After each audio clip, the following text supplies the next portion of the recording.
Hi, welcome back.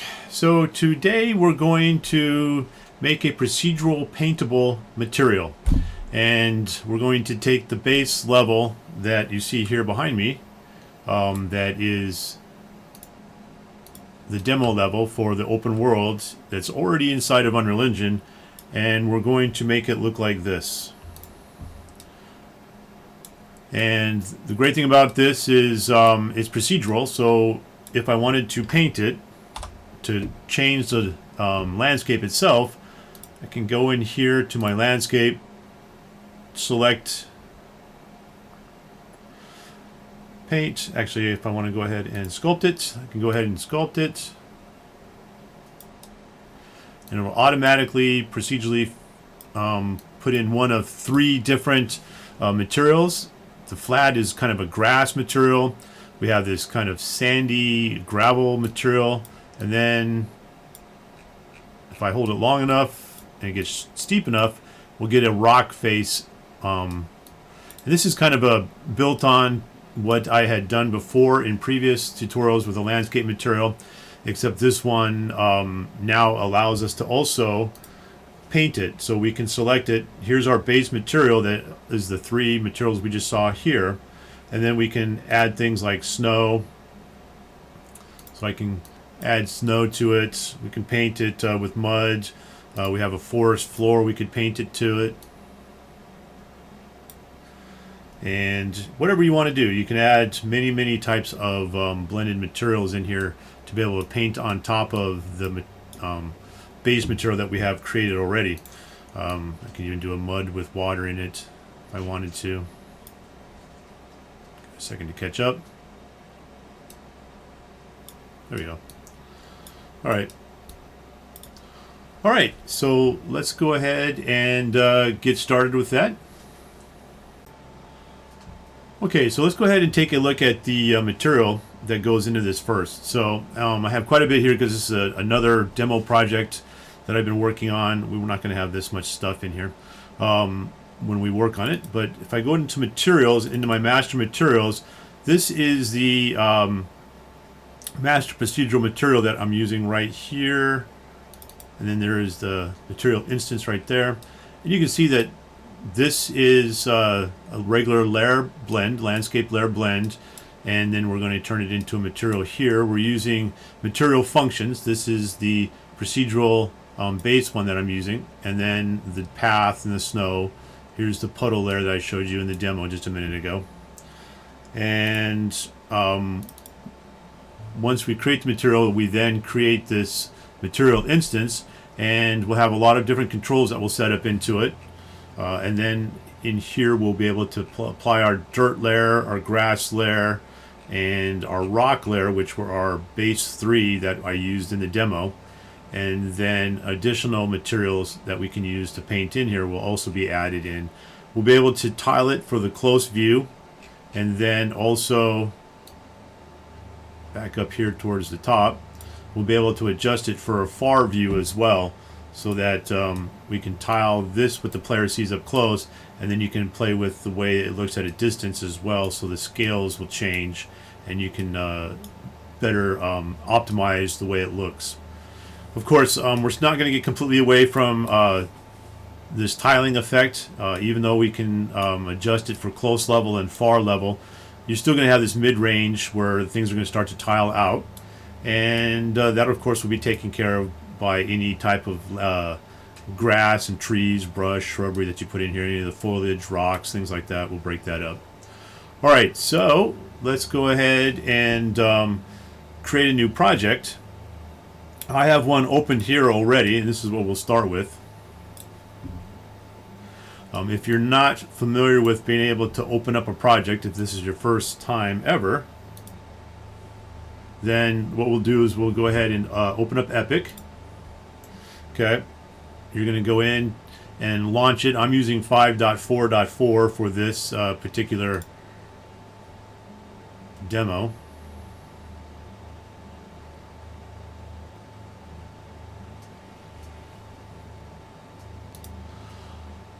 Okay, and then once it opens up, select games, and I'm using a third person so that I can run around with my third person. You can use first person. You can even do a blank if you wish, but anyway. So then make sure you put it in a folder, give it a name, and hit create. All right, and then later on we'll get into Fab and get our actual materials to create everything. All right, so once this is open, I'm going to walk you through making a material function, but I'm going to start with the material function for grass. But for those of you that are a little bit more advanced and you just want to see what we're doing, we're going to use a texture variation to kind of give it that, to kind of break it up so that it doesn't look all clumped up and as tiled as it was. And what that is if we take a look at, of course it doesn't want to show up. Let's minimize that. So if we take a look at this, you can see that there's this kind of variation across the ground. That's what that texture variation in the material function is going to do for us. And we're going to use the, I forgot to tell you, but I'll show you how to add it in since I forgot to tell you to add it in at the beginning. But we need to add in a pack that has a macro variation texture in it so that we can achieve this effect. Okay? And that's what this section right up in here will do for us, the texture variation. Okay, I'm going to add a little bit of contrast to it to kind of break it up. We're going to use some pixel depth to be able to measure our distance and, from various areas on our landscape so that the different textures will be applied based on a close view or far view. And we're going to use these as parameters. Okay. And here's where it becomes a material function, and then we're going to just output it. So now I walked you through that. We're going to make several of these, and I have a pretty simple way to duplicate them once we create them. So let's go ahead and get started. I'm going to jump out of my widescreen here and into my viewport. So the first things first, let's go ahead and get that texture variation on here for us. Okay, and since I forgot to mention to do that, if you go down here and hit the add button, right, what we want is we want this starter content. I have the folder here. If you have your folder already, then you're good to go, but if you did not get it, what we're going to do is we're going to hit this little add button down here, and then this window will pop up, and we're going to add a feature or content pack. Okay. And then at the very top, when this window pops open, we're going to select content, and you're going to select starter content, and you're going to add it to your project. And it'll only take a second, and then once that's done, you should have this folder that says starter content, and you can type in texture, and you'll see that there's a bunch of textures. Inside that folder, there's a ton of stuff that comes with it, and one of the ones we're going to get is a texture variation, which we'll find here in a little bit. All right, so now then, what we're going to do is we need a folder first, and we're going to right-click in here in this area down here, and we're going to create a new folder. And we're going to call this new folder Landscape Materials. Okay, this is where we're going to put our landscape materials. And one of the things we can do with this folder is we can right-click on it, and we can also set a color for it so we can keep finding it. Since it's landscape, I'm going to make it green, just because, I don't know, maybe because it's like grass. All right, so that way it pops out, and you can see that it's much more visible. I'm going to double-click on that, and I'm going to make two more folders. Okay, one of the new folders is going to be our master materials. And then the second folder is going to be our material functions. Now, I'm going to tell you up front, I do not type very well, and I am even worse at spelling. So, all right, so now we have material functions open. I'm going to double click on that folder, get into that folder here, and we're going to make our first material function. So we're going to right click inside there, okay? And if we look at this little pop-up menu here, down here where it says material, we're going to select one that says material function. Okay, and we're going to name it MF for material function underscore, and we're going to go ahead and name this one MAT underscore 01. Okay, material function underscore material 01. Now we're going to ultimately end up renaming these as we go along, but I want to make several of these. I want to keep them in order so that we have them, because at some point we're going to copy and paste things into each one of them, and then as we go along we'll name them. I like naming my materials so that I can keep track of what it's supposed to be, but right now it's just a generic material. Okay, we'll ultimately end up changing this one to the name dirt at some point. Okay, but with it selected, if I hit Control D, it's going to duplicate, and see it just automatically names the next one mat underscore 02. Control D again and hit enter. Control D again, and we're going to make 6 of these just to start off with, and we can have many more if we wanted to with this blended material, but right now we'll just start with 6. Okay, and once you see the process, you'll be able to figure out how to do the rest from there if you want more. Okay, so with these made, I'm going to go ahead and double click and go into my material for 01, and it's going to open up and look like this. Okay, I'm going to take the tab, I'm going to park it along the top right here, and here's our output result. Okay, and we're going to go ahead and jump into how to get into Fab. This used to be a lot easier process, but go ahead and hit save for this right now. And you see we have a missing function output result right here, and that is true. We don't have anything in here, so this is going to throw up an error, an SM6 error. Okay, I'm going to go ahead and on my untitled level first, I'm going to go ahead and file. I'm going to save current level as, and I'm just going to call this landscape. LVL1. Okay, and level 1. Okay, so now it has a name, everything's been saved. So I'm going to go up to Window, and with Window open, you can see that we don't have Fab in here. Okay, we have Marketplace and Quixel Bridge, and that's because I haven't installed the plugin yet. So now if we go back to Epic, okay, go to your library, and then down in your library,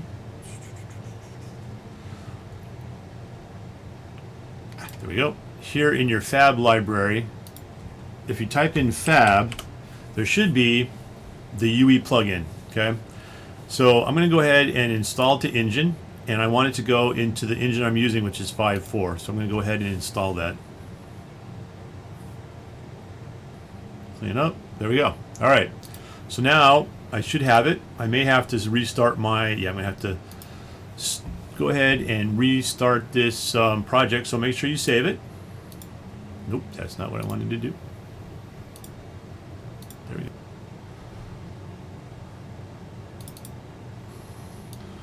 All right. So quick way of opening up a project is you could go back through Epic, but if you find where you've saved your project, this little blue icon right here, if you double click on it, that will open up your project, and you won't have to go through the whole Epic launcher, finding it in your library, and doing all that.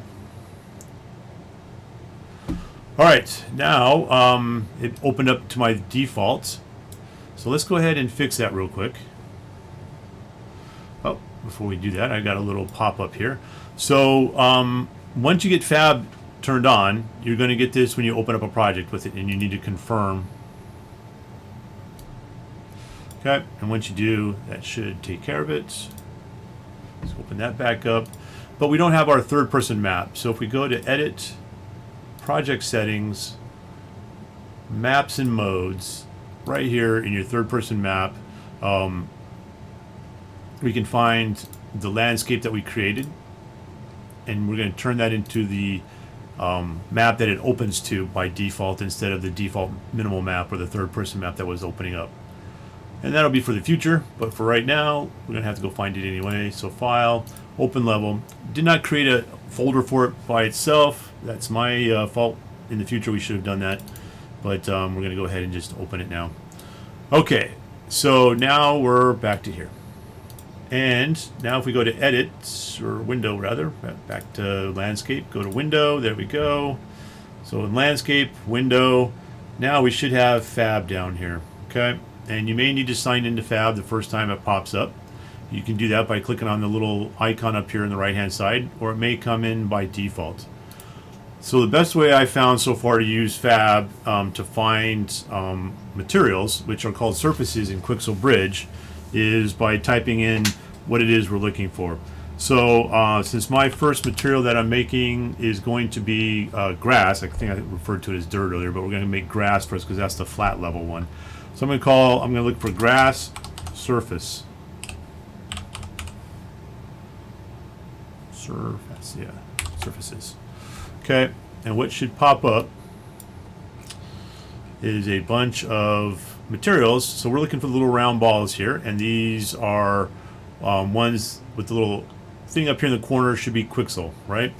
And I'm just going to find a grass that'll work well for my area. So this is the first one we're going to get. That's cut grass. I want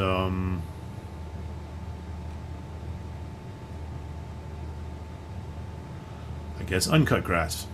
And this one's kind of got some brownish to it. If we click on it, you can see what it looks like a little bit better. And all right, so once it pops up, I have a choice. I can add it to my library, which I already have it, or I can just add it to project. So I'm going to go ahead and add it to my project, okay? And once we do that, you'll see that it automatically puts it into our project, okay? And it opens up the content browser for us. I'm going to just close that because I don't want it open.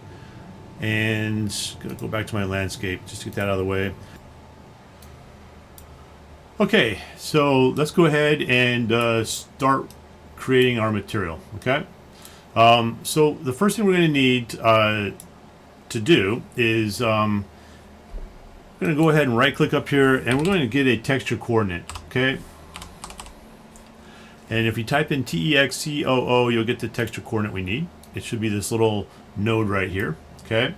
And then what we're going to do is we're also going to need a parameter.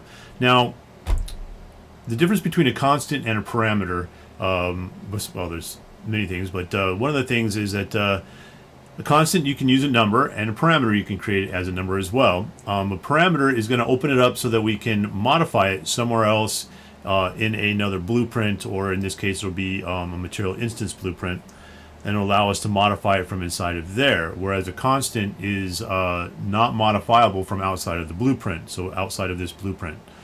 So we're going to want a parameter. So if we hold down the letter S and then left mouse click, we'll get this green node, and then a whole bunch of S's will pop into it. But it's a parameter, and we're going to call this one small macro. So we're going to type in small macro. If it doesn't pop in here for you to type it, you can also type it down over here. All right, and then for this one, we're going to put the default value at 0.2. All right. We're going to take both of these and we're going to do a multiply. So if you hold down the M key, you'll get the multiply. Okay, and we're going to put these two together inside of there and multiply them together. All right. Another way to get the multiply is if you right click and type in mult. Like I said, I don't type very well. You'll get the multiply right here. Okay. Now I stopped at the moment because what I'm going to do is I'm going to highlight these right here. Okay, so by left mouse clicking and dragging, I can select all three of them, and then Control D to duplicate it. And I'm going to duplicate it one more time. Control D. I'm going to kind of line them up right underneath each other. All right. So now we need to make sure we change these parameters, their names first, because if we just change the numbers, it'll change the numbers on all of them that have the same name. So this small macro is going to be a medium, so we're going to change it from small to medium. So if I click over here, I can type in medium. Okay, and then this one down here,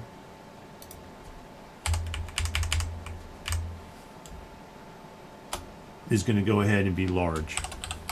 So a large macro. All right, for the medium macro, it's going to be 0.05. I don't know why I popped back and forth like I just did, but it's going to be 0.05. And then the large macro is going to be 0.002. So 0.002 for the large macro. Okay. All right. So now we need to get our texture. Okay. A couple different ways we can do this. We can either pull up a parameter 2D for a texture, but if we go to our content drawer, okay, and before I forget about it, let me go ahead and get you to change this setting. Over here on the right hand side where it says settings, if you click on it, you're going to want to go ahead and show engine content. I also have this one turned on too, show plugin content, just so we can see what plugins are there. But show engine content, and that'll open up a bunch of stuff, and you'll see that all right here. If I click on all now, you can now have this folder called engine. It has a bunch more things in there that we're going to need at some point. All right, so up here in the search all category, I'm going to type in T_macro, and we should end up with two macro variations. I'm going to go ahead and select the one that says T macro variation, not the default macro variation. Okay, and if I select it, click and drag and drop it into the scene here, I'm going to get this texture sample. I am going to convert this to a parameter, and it's going to convert it to a parameter 2D for me, okay? And I am going to call it T_macro variation, there we go. Okay, so I know what it is, okay? And I need 3 of those, so with it selected, I'm going to hit Control D and Control D again, all right? Okay. Now, from the multiply, I'm going to take multiply, put that into the UV here. And as you can see, the equations that we have are making the pictures inside change a little bit. Okay, and that is what's going to be used for changing the way our variation on our texture looks from a distance, all right? Okay, so the next thing we're going to want to do is we're going to need an add. So if you hold down A and left mouse click, you're going to get an add node, and this needs to be from the R into the A, and then the value that we're going to add to it is 0.5. So a 0.5, a decimal 5. Okay, and we're going to do that 2 more times.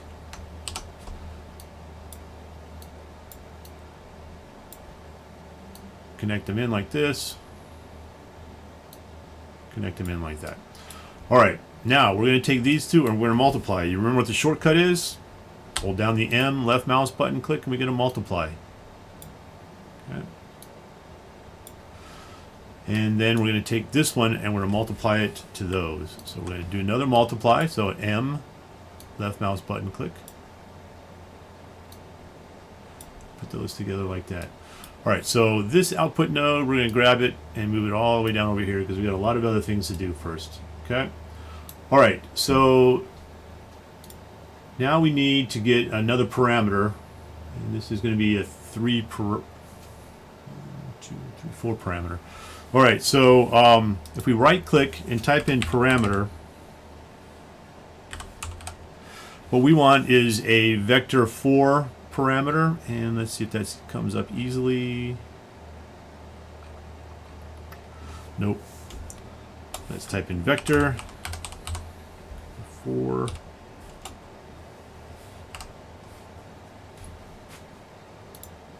Oh, that's what I wanted. Vector parameter. It did come up. Okay.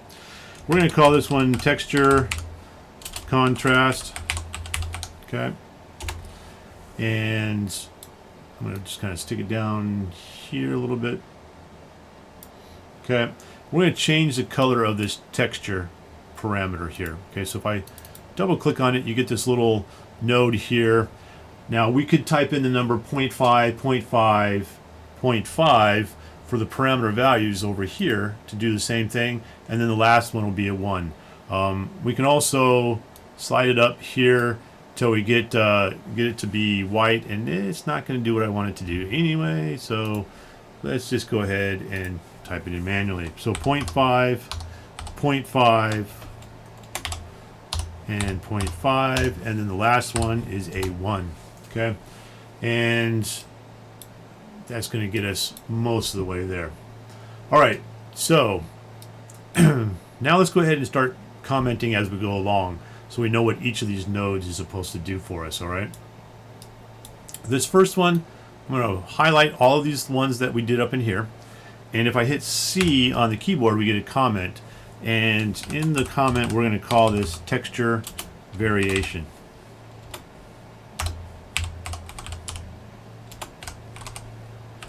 All right, texture variation. All right, over here we're going to add one more thing to this first, and then we'll add it, kind of connect them together. We're going to need a lerp, okay, a linear interpolation. So if we hold down the L button, left mouse button click, we're going to get a lerp. Okay, now we're going to take the output, we're going to put that into A. The B we're going to leave as a 1, and we're going to take this output from up here, we're going to plug that into the alpha. Now if we double click on these little node lines here, we can get a little reroute so that we can route from it. Interesting thing about these is you can also click on them and drag out to add additional things at this point. But we don't need to do that yet. All right, so let's go ahead and highlight those, and we're going to make another comment. Okay, and this comment is going to be, we're going to reduce texture contrast. All right, so that's got us started, and I'm just going to drag it down a little bit.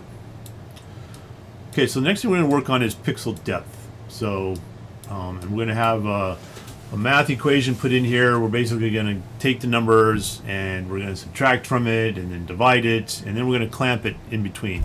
So we'll talk through that. All right, so I'm going to right click right here, and we want to get a pixel depth. Okay, and it should be a little red node that pops in just like this right here. Okay, so I'm zooming in and out using my middle mouse button, so I can see it more of the area or less of the area. The first thing I want to do is I'm going to subtract. Now if we hold down the S and left mouse button click, we're not going to get subtract, we're going to get another parameter. We don't want that. All right, so we're going to have to right mouse click, or we can drag out from this node right here, and we can type in subtract, and it will come up as subtract. And whatever it is we're wanting to subtract, whatever we pull off from is going to automatically be connected here in the A, and that's what we want for this one. Now we do need a subtraction amount, and we're going to make this a const because we don't want to change these numbers externally from this blueprint. So we're going to get a const. So if you hold down the 1 and left mouse button click, you're going to get this node. Okay, and this is a constant node. For the value, we're going to go ahead and type in 5,000 because we're going to subtract 5,000 from this first pixel depth. All right, and then we're going to get a divide. If you hold down the D button and left mouse button click, you'll get the divide, and we're going to go ahead and plug in the output from that subtraction into the A, and we're going to get another const. So, oops, not what I wanted to do. Nice job. All right, Control Z undoes. All right, I don't know how I did that, but I did it. So hold down the 1 button, left mouse button click, and this value is going to be 7,500. Okay, we're going to plug that into the B right up here. Okay, so we're going to divide it. Now, whatever number we're going to end up getting, we want to make sure it falls between a 0 or a 1. We can do that using a clamp. So if we, and I did it again, keep pressing the C button, I don't know why. All right, so we're going to need a clamp. So if we drag out from here, type in clamp, we'll get our clamp that we want, and by default, it's already set to 0 and 1. Now let's go ahead and select these, and this time, press C for comment, and we're going to get a pixel depth, okay? And that's our little setup for our pixel depth. All right, so now what we need to do is set up our close view and our far view, and then we'll get our texture, default textures in here.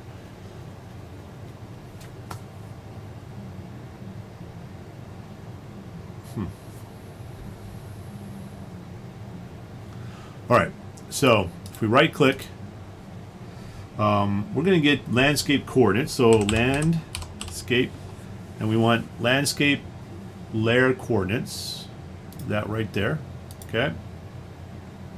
And it should be a multicolored looking little thing like that, okay? And now we're going to get a parameter, all right? And for this parameter,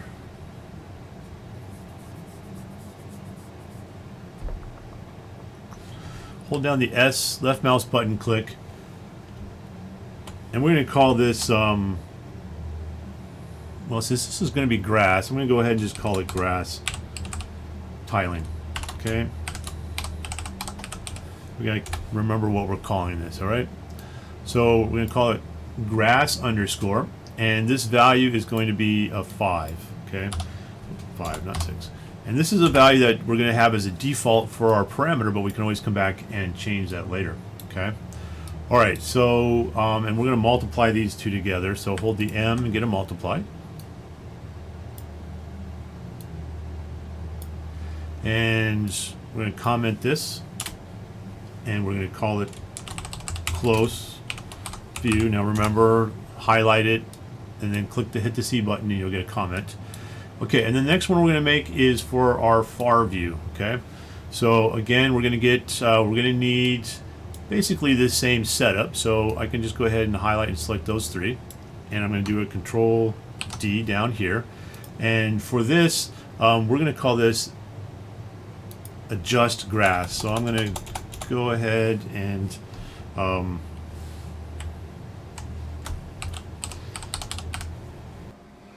okay, so I'm going to jump in here for a second. This is me from the editing room a couple days in the future. And when we get to the end of this tutorial, as we're making some adjustments, I discover that I had forgotten to have you change a default value. It's this one right here for our far view. When we duplicated it, we changed the name to adjust grass, but did not change the default value. We left it at 5, which is what we wanted for the grass tiling up here. But for the adjustment value, we really want it to be between 0 and 1 when we make the adjustments.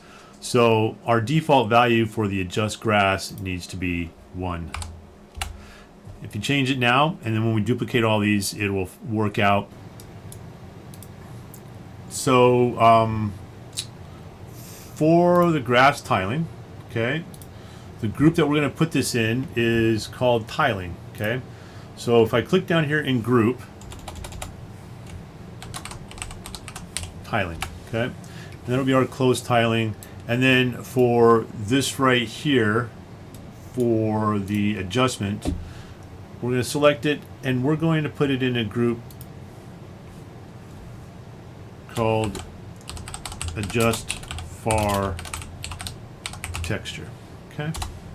All right, so, and then we're going to highlight it, we're going to comment it, and we're going to call this far view. All right. All right. So the next thing we need to do is we're going to get some textures that we need to put in here, and basically they're going to just be our default textures.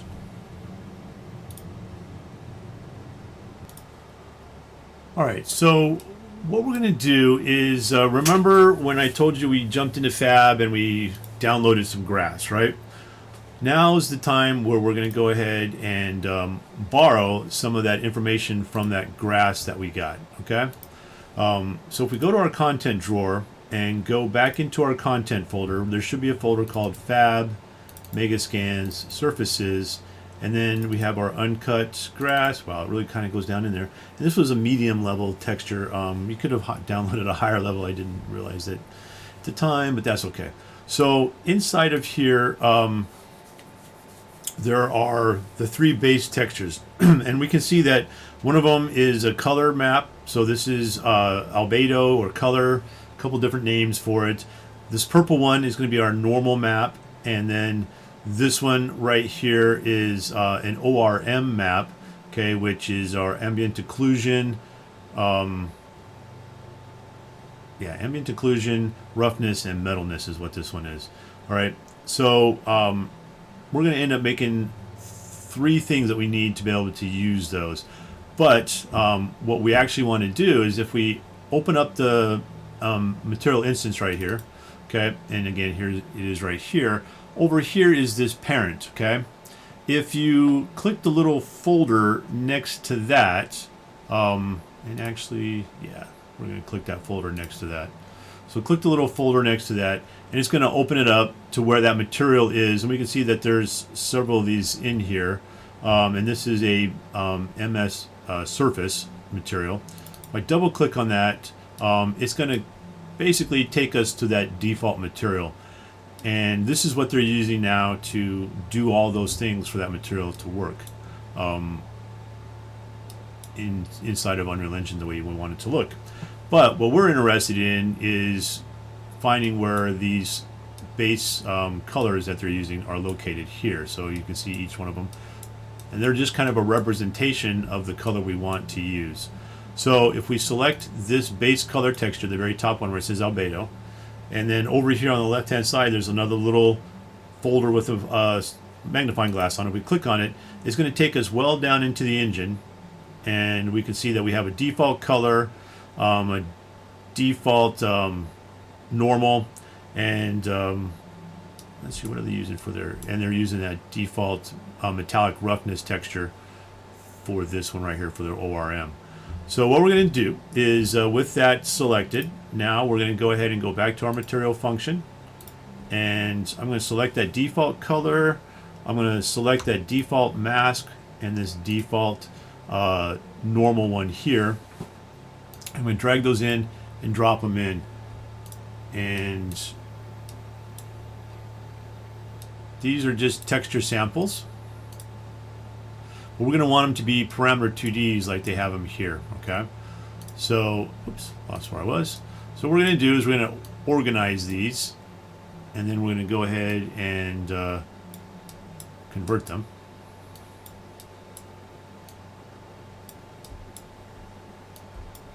Okay. All right, so let's go ahead and convert them first. So I should be able to, let's see, can we do them all at once? Let's see, let's try that out. If we select them all, right click, we can convert them to parameters, and it should have converted them all to parameters. All right. Now, parameter 1 and parameter 2. So I'm going to select this first one, and remember this is going to be our grass, right? So I'm going to go ahead and call this grass albedo. All right, just so I know what it is. And with it still selected, I'm going to go ahead and hit Control D and duplicate it and put that right underneath it there. And we're going to want to go ahead and, while we have them selected, I should have done this before we change this, but that's all right. We'll do it now. This first one right here, we're going to select it, and we're going to go ahead and put it in the group for grass, okay? So that way it pops up in the right spot for our grass, okay? And then we're going to make sure that that one is as well. Since it was a parameter, I went ahead and changed it for us, so we're good on both of those. All right, for this one, we're going to go ahead and do the same thing. We're going to name this one grass, what was it, ORD or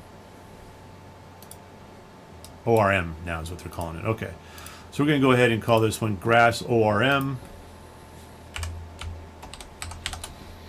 Okay, and we're going to put it in the group grass, and if we hit that little down arrow, you'll see that there's a choice right there. We don't have to do that. And now we can hit Control D and duplicate it. And then for this last one right here, we're going to go ahead and call this grass normal. Okay, and we're also going to put that in the grass group. And we're going to Control D to duplicate it. And now we should have 6 of these set up. Okay.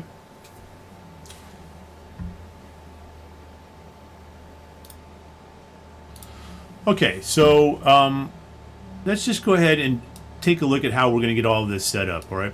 So right here we have our grass albedo, and that one's going to be pretty easy to do. Okay. The first thing we're going to do is we're going to connect this to the UV at the top, and then we're going to take this one and select it to the UV, the second one. All right, so we should have like this. We should have the close view on the top and the far view on the bottom, and then we're going to do the same thing for these other ones here, and then this one goes there. Okay, and we're going to do the same thing for the normal, and this one goes down here.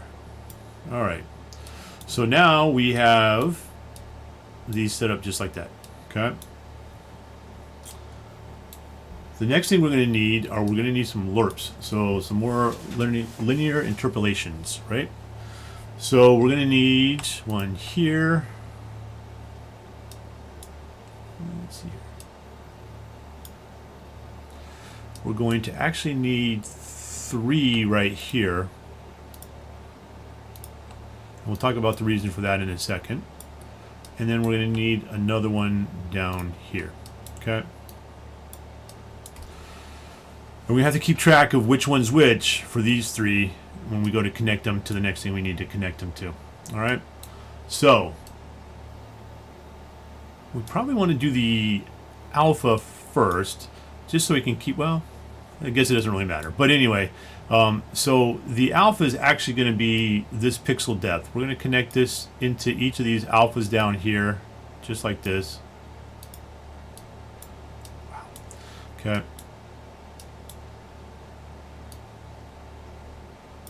Wait for a little check mark. It starts looking a little bit like spaghetti. We can do things to make this cleaner. We could have pulled off from a node. Could have done that. We could have clicked to a central point and then brought it off from there.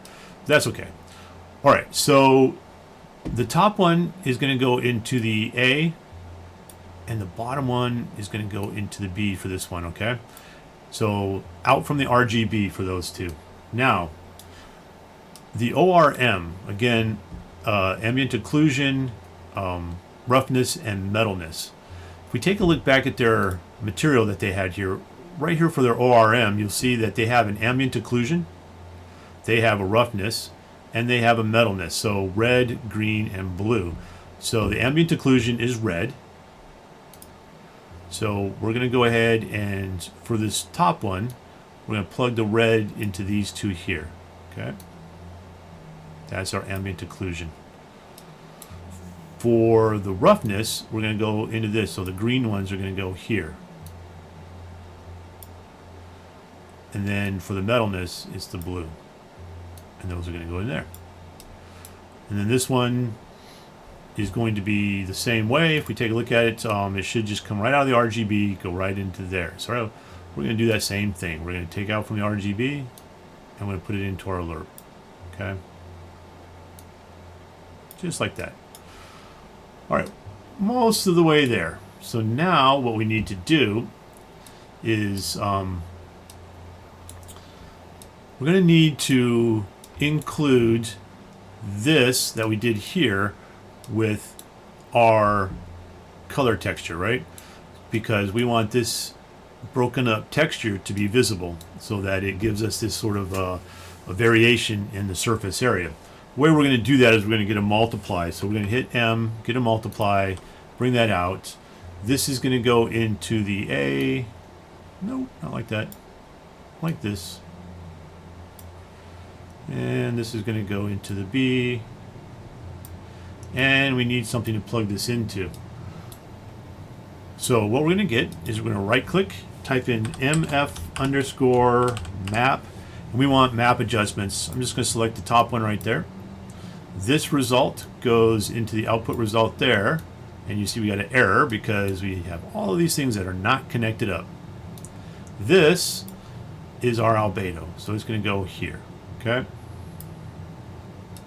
The AO at the top is our ambient occlusion. So remember, our red was ambient occlusion. So we're going to go take this and plug that in up there.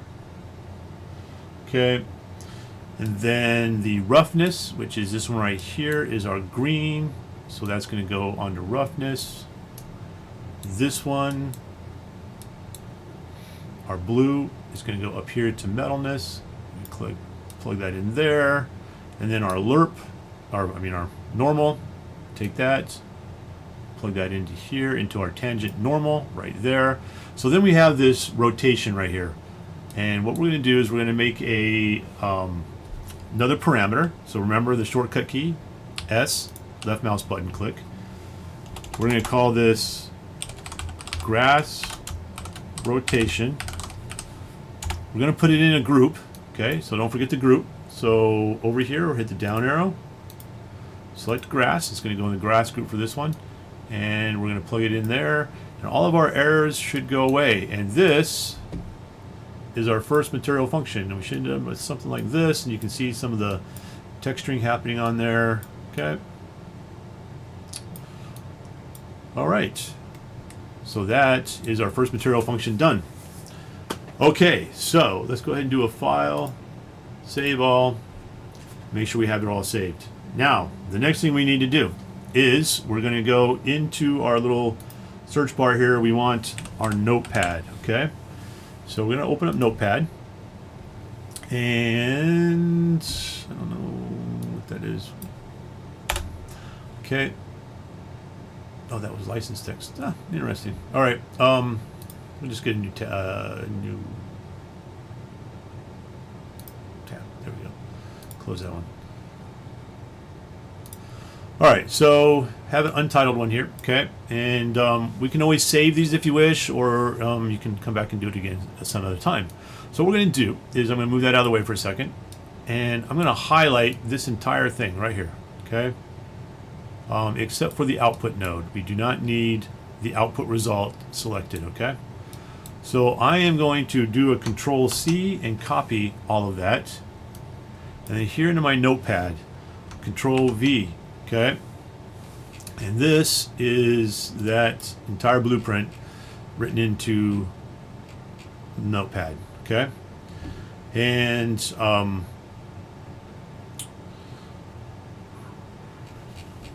going to go ahead and do a file, save as, because we actually do need to save it. I'm going to create a spot in my project for it, so I can always come back and find it later. So here in my Unreal Engine project, this was my procedural landscape, and I'm just going to create a new folder in here, and this will just be my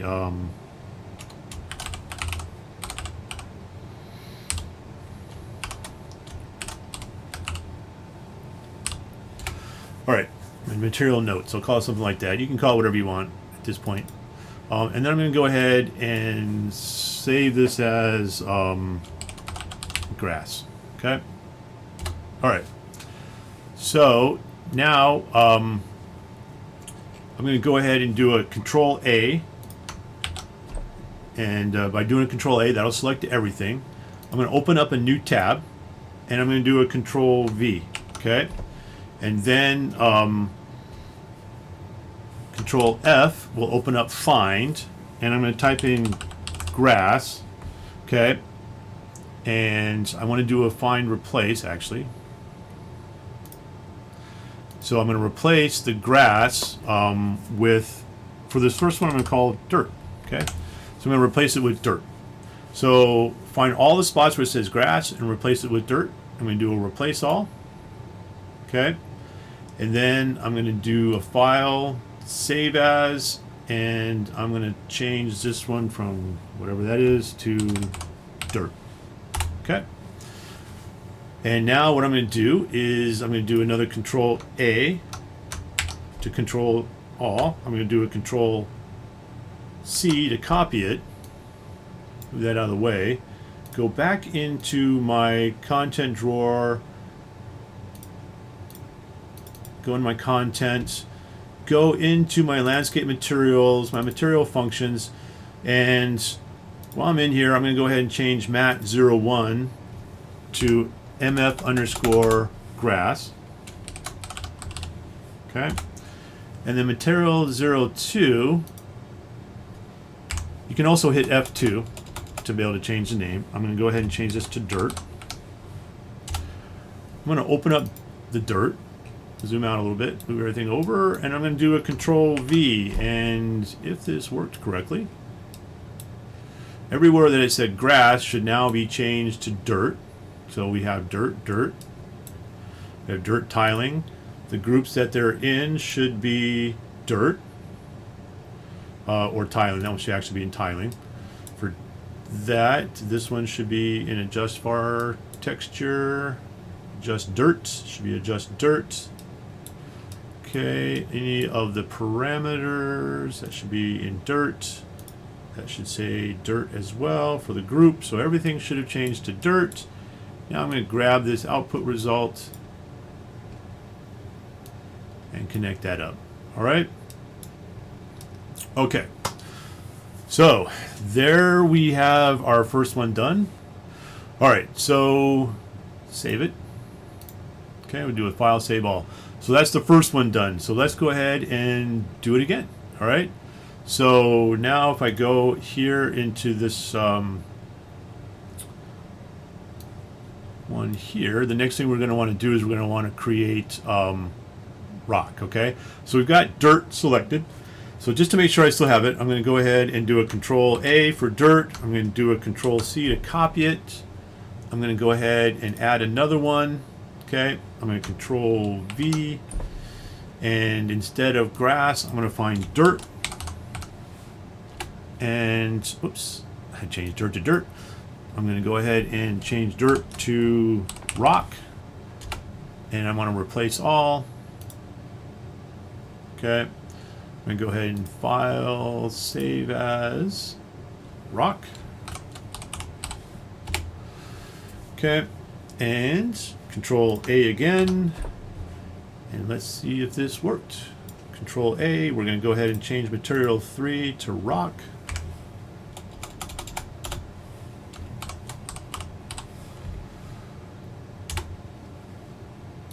Open it up.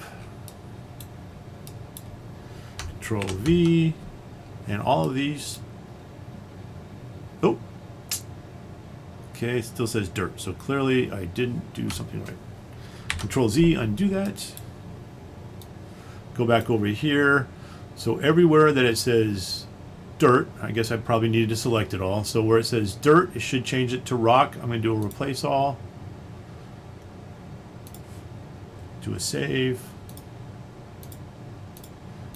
Control A to Control C.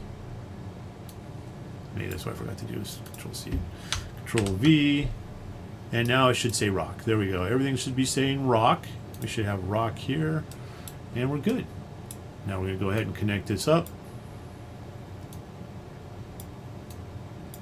And we're going to save it. All right. So we've got 3 material functions done so far. I'm going to go ahead and do 3 more. And you know what? Let me see. We're going to do a snow. We're going to do a path color. We're going to do mud. And maybe we want mud with a puddle in it. So maybe we need one more. So I'm going to select material 6 real quick and just do another Control D and get a material 7 in there. We'll come back and we'll change that. All right. So now let's go ahead and for material number 4, I'm going to change this to snow. So MF underscore snow. Oh, awesome. Thank you, Unreal Engine. All right. Let me pause you for a second and bring it back up. Okay, I'm back. And that is a good example of why we want to make sure we save often. So material 4 for me did not change, so I'm going to select it, hit F2 to rename it, type in snow, hit enter, and it did not crash. It looks like I didn't get material 6 saved either, so I'm going to, or 7, so I'm going to go ahead and duplicate that again. I'm going to go ahead and save everything real quick. All right, so now with snow, I'm going to go ahead and open that up. And again, I'll walk you through it this time. Then I'm going to pause, let you do the rest of them, and then we'll go from there. So with this one, because we had gone from rock, now we're going to go ahead and go to snow, and then actually backwards, we're going to find all the rocks, and we're going to change rock to snow, and we're going to do a replace all. Then I'm going to go ahead and do a save. Oh shoot, Control Z, let's undo that.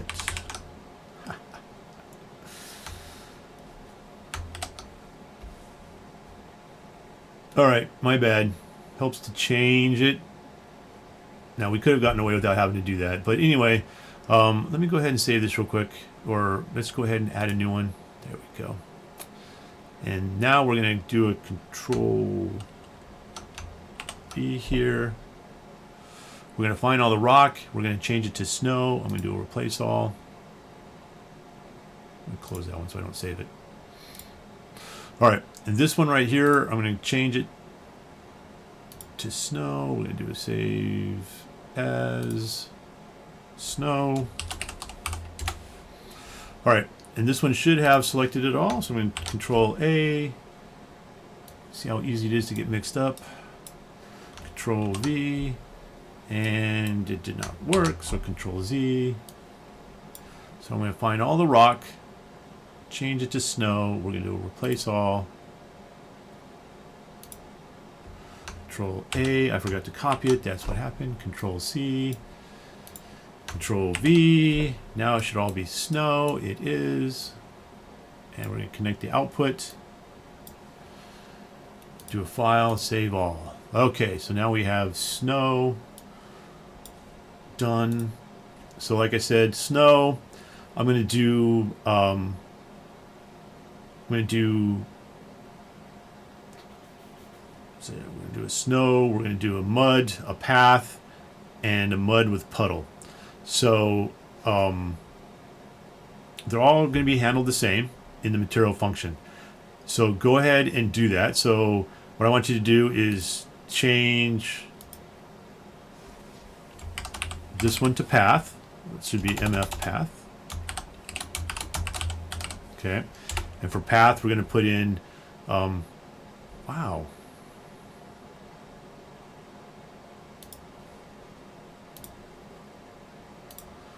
All right, I'm back. Constant crashes. I'm not sure what's going on. I made Unreal mad at me, but it did bring something out that I probably need to cover with you real quick. When it crashed, I didn't realize that it had not saved my dirt and it did not save my snow, but it did save rock and grass, which is kind of weird because remember I did grass first and then dirt second and rock third, but it saved grass and rock but not dirt. The reason is that sometimes with Unreal Engine, material functions need to be saved by themselves inside of their actual window when they're open. Don't know why, but when you do a save all, material functions don't always seem to save for me anyway. And with my students in class, I've noticed that it has been a problem as well. All right, so now that we've got that done, and that's another reason why saving it like this is also good, because I could just go back and do a Control All and save it, or select it all, and then paste it again. So back to where we were. All right, here again, this time save material 7 at least. So snow. So this one right here, I want to go ahead and do as a path. Hopefully it doesn't crash on me again. So MF path, and if it does, I'm gonna have to do a reboot. All right, so we're gonna make that path. We're gonna do another one, and this one's gonna be MF mud. So just regular mud, and then this here, yeah. 1, 2, 3, 4, 5, 6. Yeah, okay. Just didn't matter order. That's all right. All right. So this one F2, and this one's going to be mud underscore water. Okay. So this one's going to have, or mud puddle. This one will have a water puddle in it. I'm going to show you how to do that too. All right. So these three haven't been done yet. I'm going to go ahead and pause the video and let you do those three on your own. It's the same process, so go back and look at the video if you need to see how I did dirt, grass, and snow, and just copy paste. All right, replace, and you should be fine.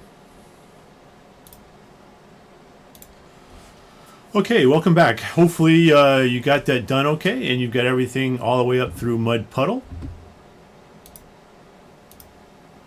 And where's my content drawer? Don't crash on me. There we go. All right, so now we have these 7 materials. We're going to use 3 of these as our base. So the dirt, the grass, and the rock are going to be our base, and then we'll use the other 3 or the other 4 to paint. So let's go ahead and we can go ahead and close this now. Make sure you've saved them all so that you have them in case we need to come back in case there's a problem. All right. So the next thing we need to do is we're going to make a procedural material with the grass, the rock, and the dirt. So in the past, this is the one that I had used in the previous lesson, okay? So we're going to close that because we're not going to use that one. What it's going to be, though, is we're going to copy most of that. So if you already have that, you followed one of my previous tutorials on making that landscape, basically we're going to use that same piece, and instead we're going to make it a material function using the map adjustments, and we're going to just go ahead and throw some of these in here because we have to have numbers in there, and then we're going to do an output result. All right? So let's go ahead and make that real quick. All right, so let's go into our content drawer, and here in the material functions, we're going to go ahead and right click, and we're going to create a material function again, okay, and we're going to go ahead and call this mf underscore procedural material. And then we're going to double click and we're going to open it up. And let's go ahead and do a save. So that one gets saved. We'll do a file, save all, save everything just in case. And we don't need all these other ones open, so I'm going to go ahead and close all these other ones.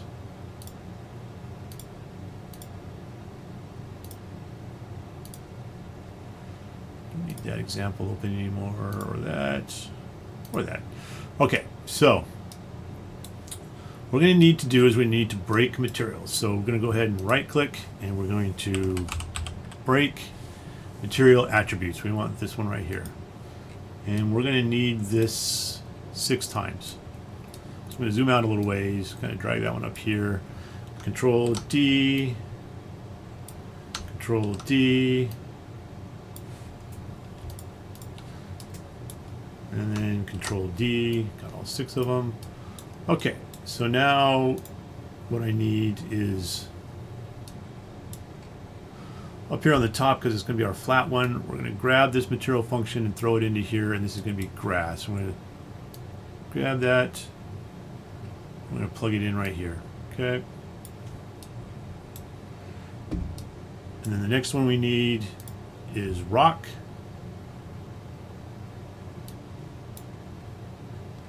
I'm going to plug that in right here.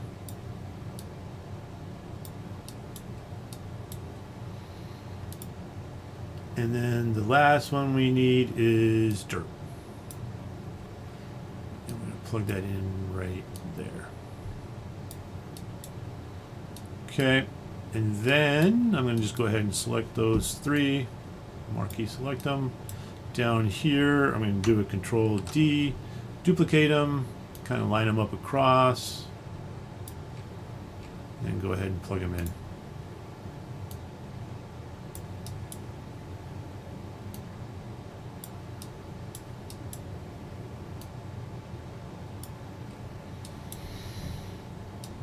All right,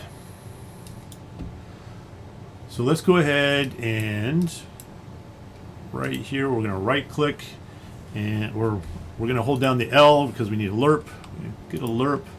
We're going to plug the base color into B from the top one, and then we're going to go ahead and down here we're going to get another lerp, put it right here, and this one, they're kind of encroaching on each other here, aren't they?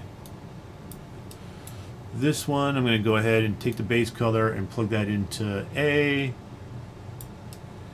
And then, wow, kind of made a mess out of things, didn't I? And then I'm going to take this base color and plug that into B. And then take this output, plug it into A. Pull that out over here. And then down here, we're going to do something similar. Let me go ahead and get some room for these. They're right on top of each other like that. All right, so what we're going to need for this one is we're going to pull the normal out. So we're going to need a lerp. And from the normal, we're going to grab from that and go into B. And then we're going to get another lerp down here. This normal is going to go into A. This normal is going to go into B. And then this one is going to go into A, just like that. Okay. And now we're going to go ahead and get the world aligned blend in here. So I'm going to right click and type in world align blend. I want this top one right here. Okay. And we're going to need to get the output from this alpha goes into this alpha here. We're going to need to make a couple parameters. The first one, we're going to call this grass, rock, sharp. And that goes into the blend sharpness right here. And the value for this one is going to be 21.5. Okay. And then we're also going to need another one. So I'm going to hold down the S and get another one. This one's going to be called grass rock bias.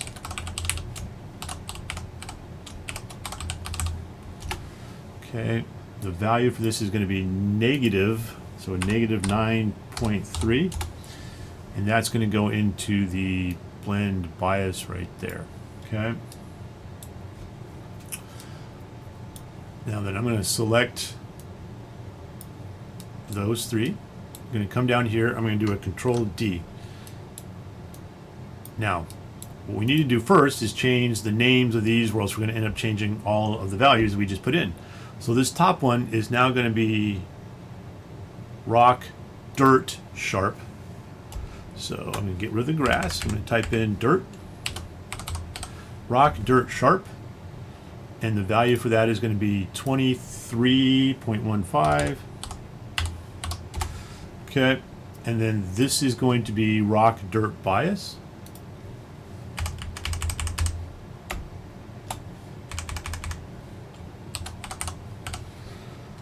And the value for this is going to be negative 8.7.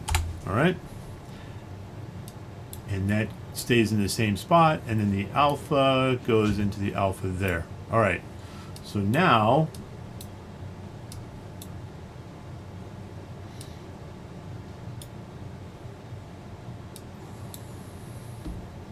I'm going to go ahead and copy. Actually, we're going to copy both of those nodes. We're going to come down here. We're going to do a Control D, kind of line them up a little bit. No. Kind of line them up a little bit. All right. And they're going to stay the same as what they are. Okay. We're going to leave the numbers in there. And all we're going to do is we're going to come out from here where it says world explicit normal. And we're going to plug that into the alpha for that one. And the same here. And the alpha for there. Okay. Now, the output, I'm going to drag this down here a little bit. We're going to need to get another map adjustment. So if I right click, we're going to type in mf_map adjustments. Okay. The output of the result goes there. We get another error. So this lerp here is the albedo. So we're going to hover over that node, output node. We're going to drag it down and go to albedo right there. This lerp right here is the tangent normals. So we're going to hover over that and go to tangent normals. Okay.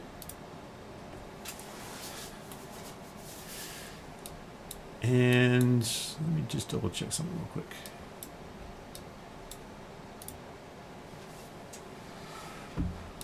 Okay, I did not put these in groups here. They're going to show up as by this name. So we're just going to leave those as they are. But this next section, because we are going to want to be able to know what they are and come in and be able to adjust them, we're going to go ahead and get we need four parameters. So I'm going to hold down the S and get a parameter. This first one is going to be, we're going to call it base. We'll just leave it base AO for base colors. We're going to plug that into here. And for the group, we're going to go ahead over here and call this base landscape. Base landscape settings. Okay. Now I'm going to go ahead and get another parameter. This one is going to be base metallic.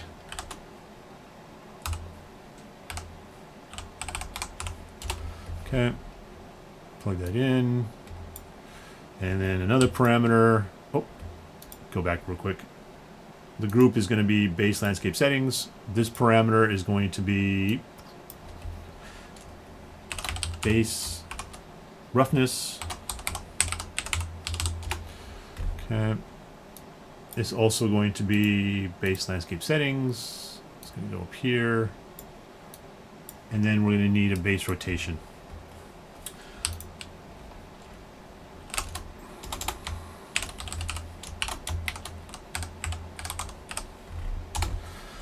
Okay. And it's going to be base landscape settings. Now everything's set to 0. So let's go ahead and I'm going to leave master metallic set at 0. For the AO, I'm going to put this as a 0.5. I'm going to put the rest at 0.5, and we can always change these because they're parameters that will be visible in our material instance later on. And actually, I'm going to leave rotation at 0. We don't want to mess with that. So now everything should be cleaned up. We're going to go ahead and save this. I'm going to do another file, save all. Okay, and that should be all of the settings that we need, or all the material functions that we need for right now to be able to go ahead and make our master material. So what we're going to do is we're going to go back into our content browser here. And inside of our content browser, we're going to go ahead and go back to our landscape materials. In our master materials folder that we created earlier, we're going to right click and we're going to make a material. And we're going to name this material MM, so MM for master material with an underscore. And then we'll just call this blended procedural. Okay, so this is going to be our master material blended procedural. And let's go ahead and double click it and open it up. Okay, and I'm going to go ahead and park that up here. And I'm going to go ahead and save it. All right, so I'm going to make sure we're going to click on it. Over here it should be surface, opaque, default lit. We're going to, at this time, we're going to go ahead and enable tessellation.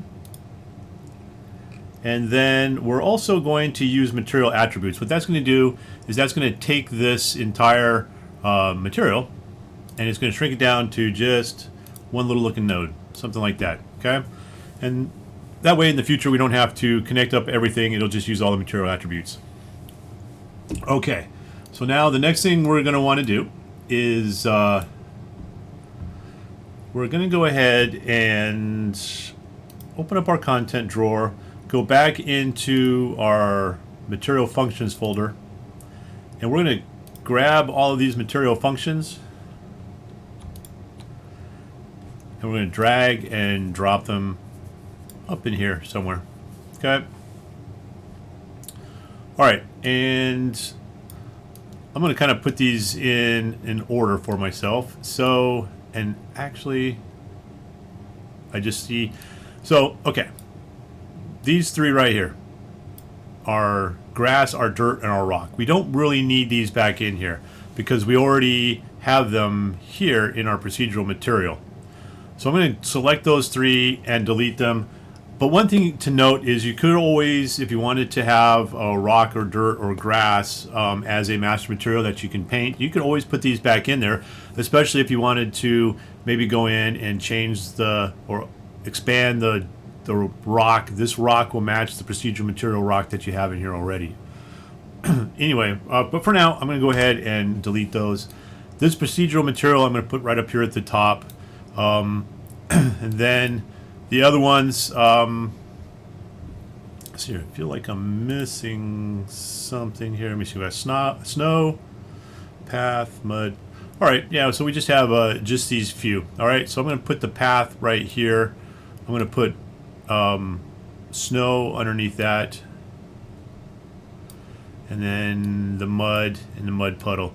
Now this, like I said, we can always have a material that has a matched material that has a lot more blended material functions, but to keep this video somewhat short, I went ahead and just did these few. But again, you could always add more if you wanted to. I'm putting this puddle one down at the bottom just so that when we go to do the puddle layer, it makes a little bit more sense. It's easier to see. All right, so now what we need is a layer blend. So it should be a landscape layer blend right up here, this very top one. So this landscape layer blend, and when we first bring it in, it has nothing in it. And that's because we need to add the array elements to it. Over here, with it selected, under the details, it says layers. Right now we have 0 elements. We're going to go ahead and add in 1, 2, 3, 4, 5. So we got 5 to add in here. So 1, 2, 3, 4, 5. And right now they don't have names. Okay. So for the first one, I'm going to hit the down arrow. This layer name, I'm going to go ahead and call this my procedural. Yeah, we'll go ahead and call it procedural. I was going to say procedural base. We'll go ahead and call that procedural base, okay? And you'll see this layer procedural base. The next one, I'm not going to change any of these items down here. It's going to be weight blend. Number 1, we're going to change this to path.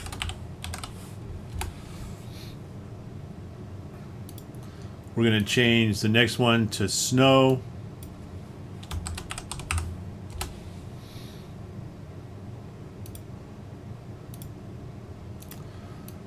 This one to mud, and the last one, I'm going to go ahead and call this mud puddle. All right, and now if you see over here, we've got all 5 of those added in with the names that we gave them. We're going to go ahead and just connect this up, so each one of these to the name that matches it.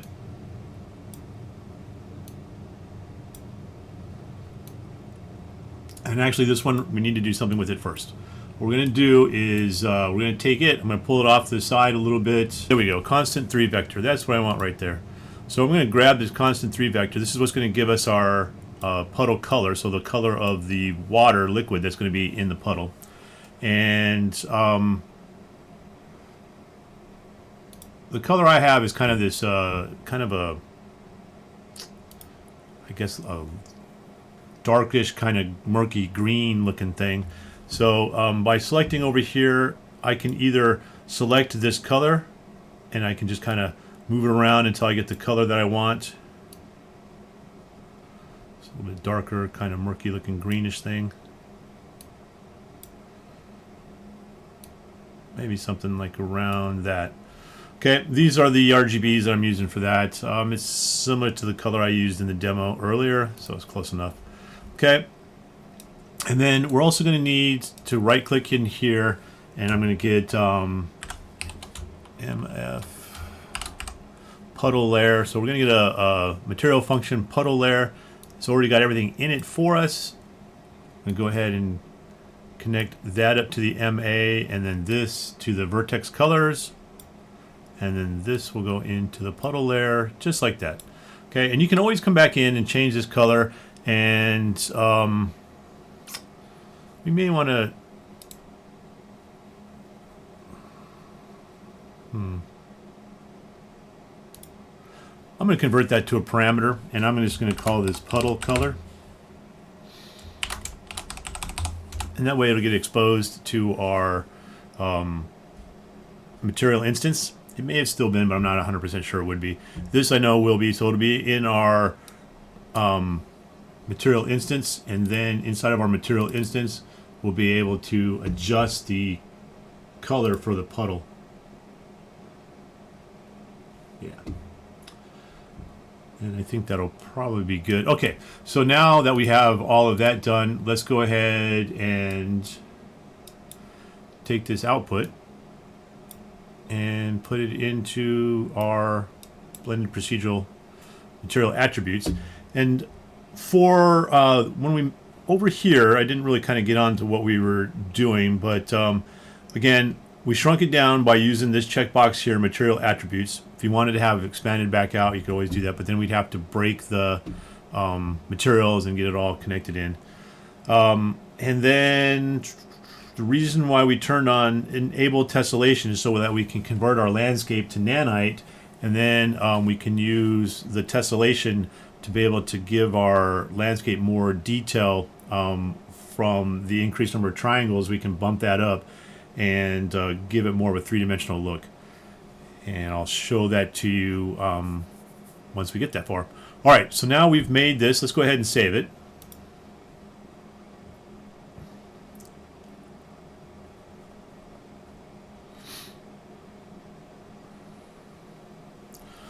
All right, good. Now I'm going to go back into my content folder, into the master materials folder. I'm going to select this master material, and I'm going to right-click on it, and I'm going to create a material instance. Okay, and I'm going to take the, you know what, I'll just leave the inst on the end of it. It helps stand out a little bit. But at the very beginning, I'm going to change that second M to an MI. So MI underscore blended procedural. That way I know that this is the material instance for my master material blended procedural. And I'm going to do a file save all. I'm going to go ahead and open up my material instance. And what we should see over here under the details are a lot of specs that we can change under the parameter groups, right? So for example, we'll have some global, which it has to do with the AO strength and some of the other things that we set in the global. Albedo, remember that metallic that we kind of played around with, specular, roughness, normal. This is where we can go in and change some of the tessellation. Our puddle layer, and we can darken it using this here. But there should also, okay, we have to make the color for it still, for our mud. Okay, and then adjust for far textures. I'm going to close this back down. So adjust for far textures. If you remember in our material functions that we created, our adjustment for far view and for close view, so our tiling. All right, in the material instance, this is the far view. We would check and turn these on, and then we can adjust them down to whatever we want them to be. All right, then our base landscape settings. So again, this is the spot where we set up the AO, the metallic, rotation, and roughness under our procedural right here. So under our procedural material, those are these numbers here that we can change to adjust how the lighting looks, how metallic it is, shiny. We can even change the rotation of the maps if we wanted to, and change our roughness.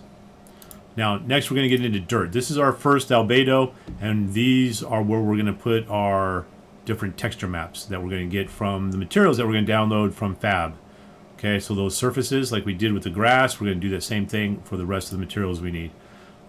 These are global material parameters that are in our material functions. So our different scalar or smaller macro, large macro, medium macro. So those are right in here. And then also, and also our biases. So back in this, where'd it go? Back in this one, that would be these as well. So we can go in and change those, all located here under our parameter values. We can change the macro variation if we wanted to, so that material that we're using to create the differences in the appearance of a large area for our textures. This is the macro variation. We could always change this texture if we wanted to. And this is our puddle color. So this is where we can come in and change the puddle color that we set up as a, right here. That would be this right here. We can come in and change this material color right here. Okay. And then there's also a contrast that's in that we can also change for our textures, which was right over here. So we wanted to get a different contrast for our overall landscape. We could change that. Then we have grass, mud, mud puddle, our path, and our rock, our snow. So those are all additional textures that we're going to have to download for surfaces. And then this is the final tiling. So this is the up close tiling, which was supposed to be set at 5. And then we can come in and change those as well to be able to fine tune the way we want our landscape to look. And we'll get into all of that. These down here don't typically change, so I'm just not going to get into those for right now. All right, so let's first, one additional note. If you're looking at yours and you are missing some of your materials, you know you made them, you know you have the material function, but it's not showing up here. The reason could be this weird little quirk that happens in Unreal Engine sometimes, and I see this with at least 2 or 3 students in every class. For whatever reason, even though they made the material function, they've saved the material function, and they've closed Unreal Engine and they've reopened Unreal Engine, and it's still there. It hasn't disappeared.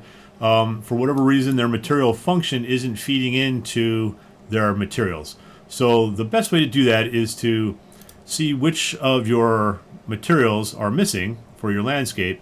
Go open that material function, save it, and do it in this order. So open it up, save it, then go to the master material, save it, and then go to your material instance and save it, and it should show up. Okay, if it doesn't, there may be something else that you need to check as far as making sure everything's plugged in correctly, that you've changed the names like they're supposed to be so they match what that material is supposed to be. Because sometimes what also I have seen happen is a student will get moving pretty quickly and they will have done dirt, and then the next material they intended it for it to be grass, but they will have left all of their materials named dirt, and then they're just kind of overlapping each other. So check that out as well. All right, so now that we've got our material, we're going to go ahead and go back into Fab, and I'll revisit this one more time, and then I'm going to download the different materials I want to use. But make sure you're signed in to Fab. Okay, so go in, check your sign in, make sure you're actually signed in. Then up here in search, so I've already got a grass that I'm going to use for my materials. So if I go back into my landscapes, into Fab folder, Mega Scans, I have this surfaces for uncut grass right here. Okay, that's what I'm going to use for my grass since I already have it. Now, the next thing I need to do is get the remaining surfaces that I want. Okay, so there's grass, I want dirt, rock, mud, and snow. So I'm going to go ahead and type in rock surface surfaces, and it'll do its little thing, and then it'll bring up surfaces that have to do with what I was looking for. So rock, and this rock is going to be the cliff face that is my in my world. And I'm just going to pick one that will kind of complement what I'm looking for, something that's more kind of a granite, and I might even be able to type in granite or something like that to get more specific. But you can see they're kind of all mixed in here with other things that have to do with rocks, and I'm not seeing, still not 100% happy with the search function inside of Fab yet. I'm sure it'll get there eventually, but not as easy as it used to be. All right, so maybe if I type in granite.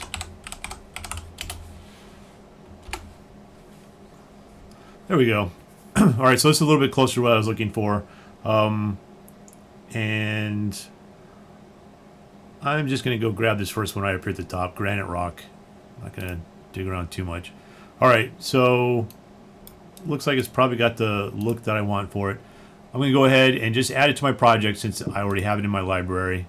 Again, this is a medium quality. If you want higher level qualities, you can certainly download those. All right, so we've got that rock downloaded. So let me go ahead and do this all over again.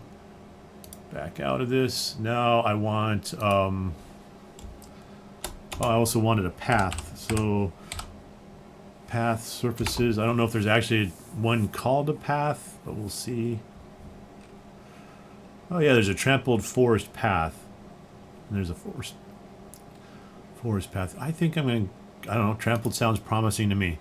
So I'm going to go ahead and go with trampled and add that to my project.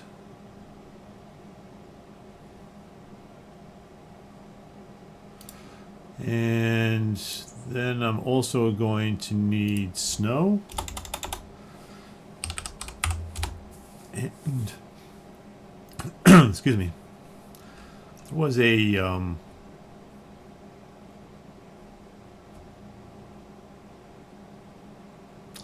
I'm going to go with chunky snow. I guess I'll go with chunky snow. Add that to my project. Okay. And one more thing. Oh, whoops. Too far. Now we need mud. I'm going to use the same mud for both, but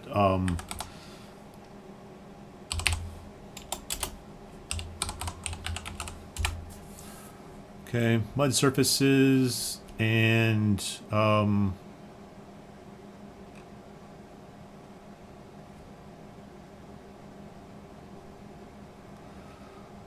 it's something that's kind of a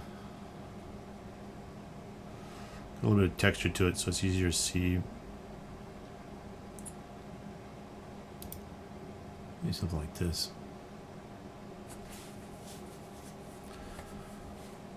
All right, I'll add that to the project. All right, so now if I go back into my project here, once this downloads,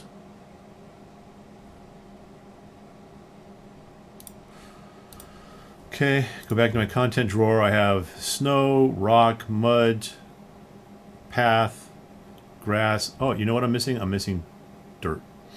I just need regular old, kind of like, I'm going to go for a gravel dirt, because what this is supposed to be is where the grass and the rock face would meet, and we get that kind of a little bit of a slope. It's going to be kind of gravelly, broken up rock. So let's try that real quick. So I'm going to look for like a gravel surface. And I want something that's going to kind of match that granity color I had, so maybe granite gravel surface.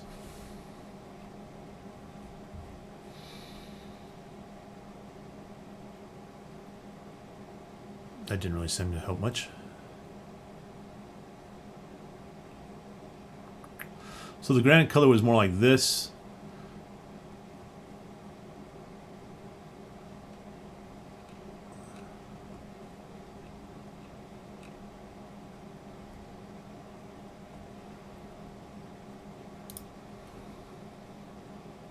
So there's a gravel road, but it'll probably have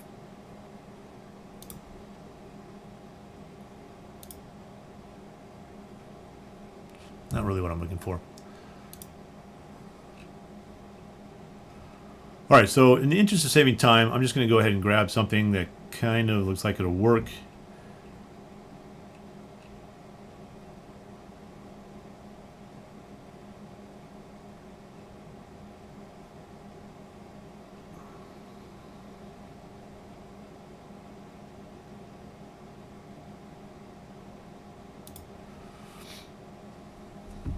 Okay, add it to project. All right, so now we should have everything we need. 1, 2, 3, 4, 5, 6. Okay, yep. Okay, so now we've got all of that done. We're going to go ahead and go into our material instance, and I'm going to leave this up because it'll make it a little easier. The first thing that comes up here is going to be my dirt. Okay, so I'm going to go into the gravel ground I just got. I'm going to select the first texture, which is the albedo. If I hover over it, it should either say color or something to that effect in the name. If not, it's usually the one that has the color surface to it. And then over here, I'm going to turn these check marks on. The first one, I'm going to hit that arrow, and it's going to go ahead and save that for me. Okay, and then for the normal, that's the purple one. Usually purple. Sometimes there's other colors, a variation of purple, but it's typically this color. And I'm going to add that, and then this last one. So we can see B, N, and ORM. So this last one is the ORM that we set up. I'm going to go ahead and select that and hit the arrow and save that. Okay.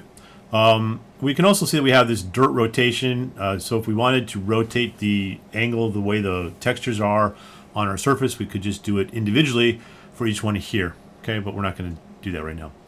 All right, so we've got the dirt set up. So now let's go ahead and go to the next one, which is going to be grass. And I'm only going to do this for the first couple, and then I'm going to pause and let you work out the rest. And then we'll jump back in on the puddle. So let me go ahead and do this one real quick. Again, we want the texture color, so it ends with a B here. So we're going to hit the little arrow to apply it. I'm going to select the next one, hit the arrow to apply it. You can also do a click and drag and drop if you like to be more hands-on. All right, so I'm going to pause. I'm going to finish out the rest of these, and then go ahead and apply the textures to the mud puddle. And actually, yeah, just go ahead and apply the texture to the mud puddle. And when we go to paint, we'll talk about that instead. All right, so go ahead and apply the textures to the rest of these. Okay, so I'm back. I've got all of them applied. If you notice with the snow, there's an additional texture. We're not going to use that one right now. I may not use it at all. But anyway, so just use the B, the N, and the ORM at the end of each of these and apply them the same way. And also, if I wasn't clear, for the mud, we're using the same, I'm using the same textures twice. You, of course, could use a different one if you wished, one that had more water in it. All right, so those are all now set up. I'm going to go ahead and do a save all. All right, so we should be ready to go ahead and apply this. Yeah, so let's go ahead and do that real quick. All right, so we're going to go back to our main level. This is the demo level from the open world part for Unreal Engine. We didn't make this landscape. I'm going to select the landscape upper level one, so you have all the sub streaming proxies down here. This one at the very top, the one called landscape, that's the one we want to select.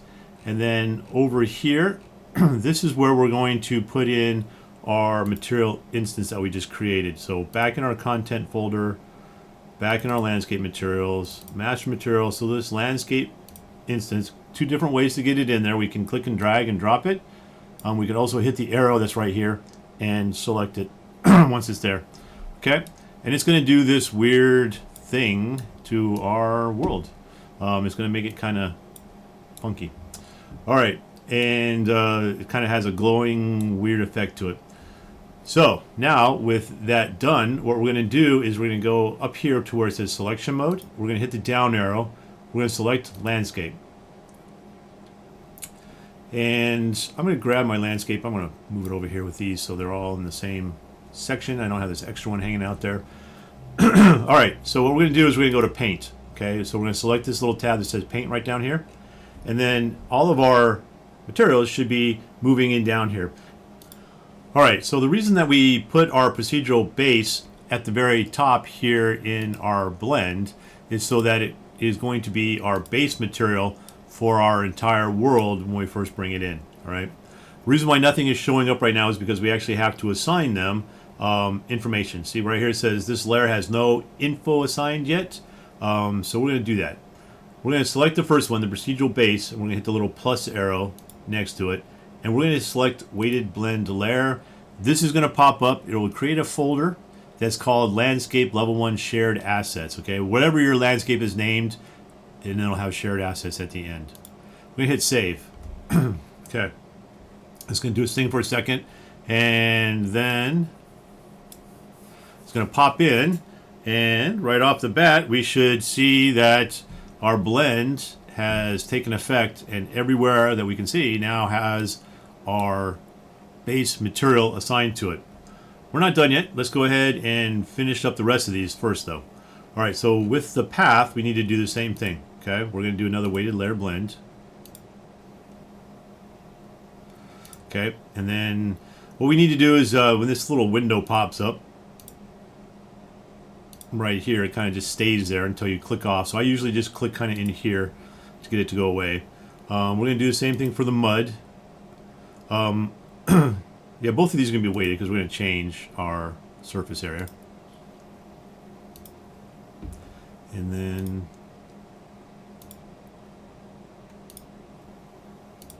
alright, so one of the things that I didn't really do for this material, and we didn't really get into it, is like for snow.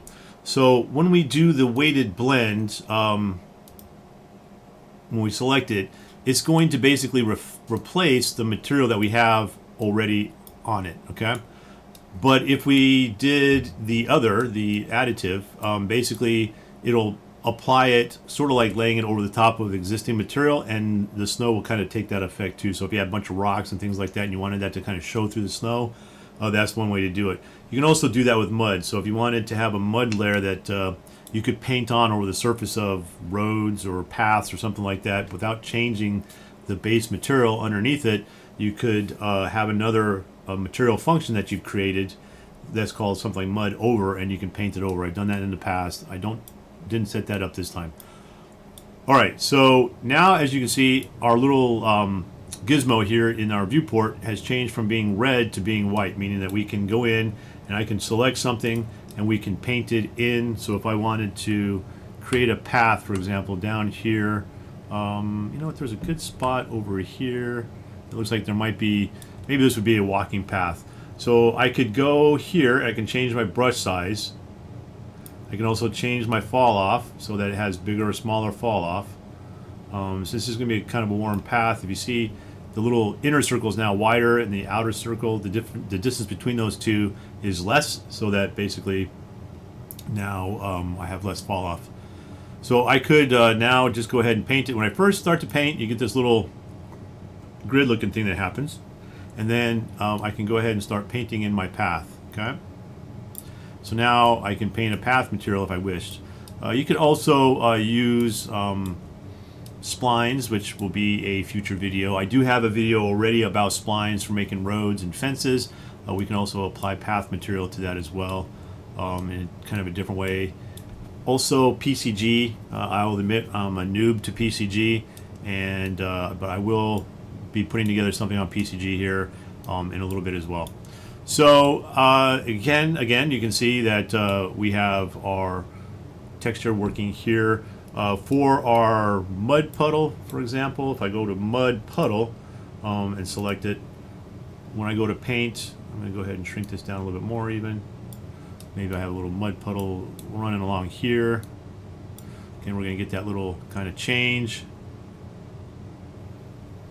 And as I start to paint, you can see that the water is also on the surface of it. And then down inside, that material I chose for the mud is visible through it, whereas opposed if I painted just mud, so if I paint that next to it,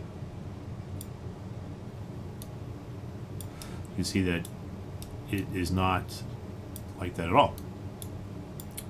Alright, but let's go ahead and talk about near and far texturing and everything like that. So, and all of the tools that are available in our material instance that we can use to adjust our way our landscape works. Now that we've kind of talked about painting a little bit, and you can pretty much figure that out. So I'm going to go ahead and just kind of move this so we can see it a little bit better. And shrink that down.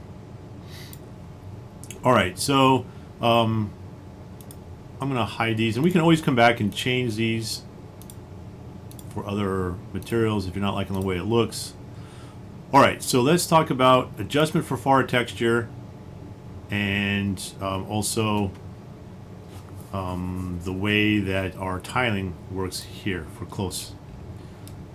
So for right now, it's not looking so bad, but the rock just kind of disappears on the side there, and maybe that's a look that you're going to go for.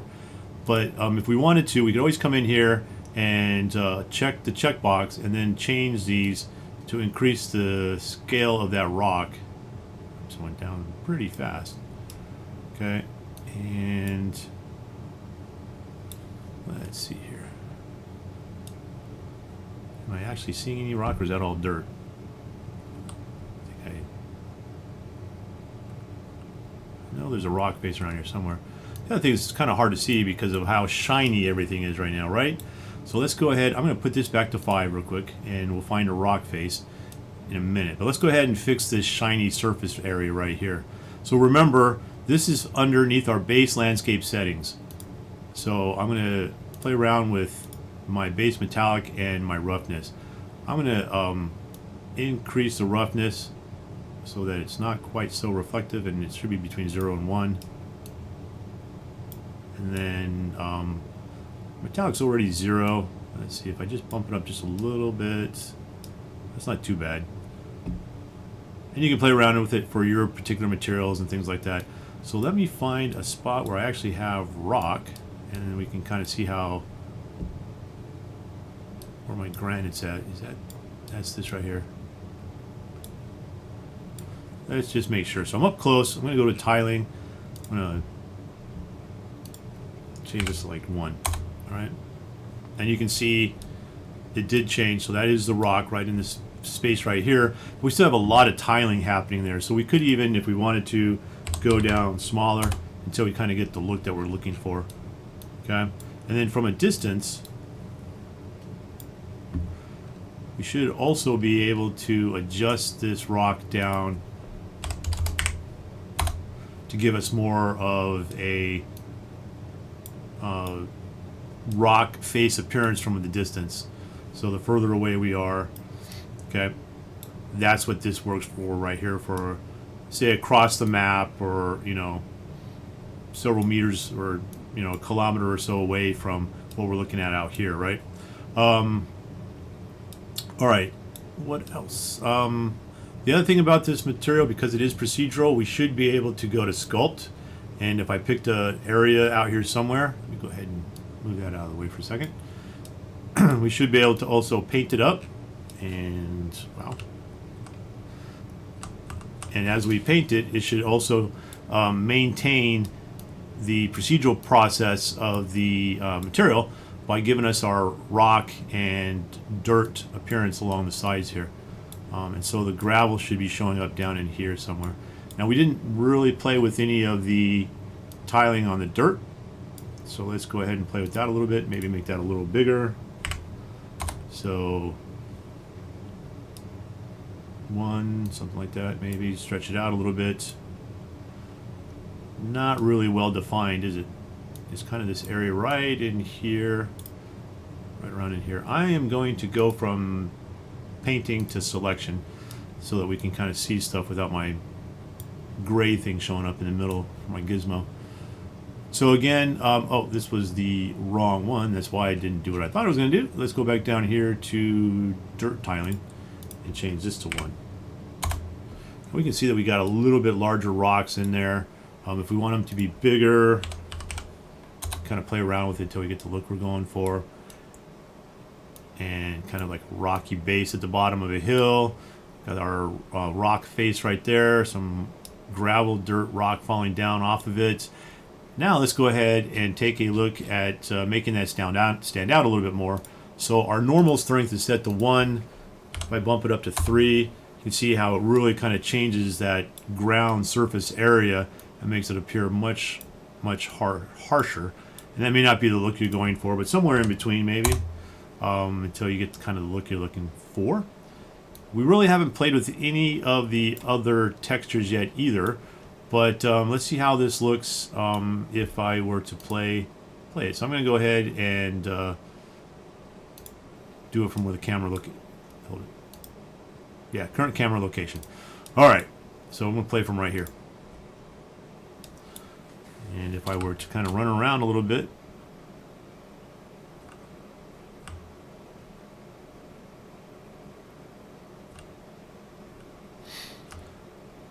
not too bad. Definitely do some adjustments and kind of play around with it until we get the looks that we're going for using all of our parameters that we have over here that I haven't even really talked about yet. But let's go ahead and get back to puddle real quick, because I want to talk about that real quick. So if you're not happy with the coloring of the water for your puddle, you can also let's see, where was that at? Not in here. I think that's under the vectors, yeah.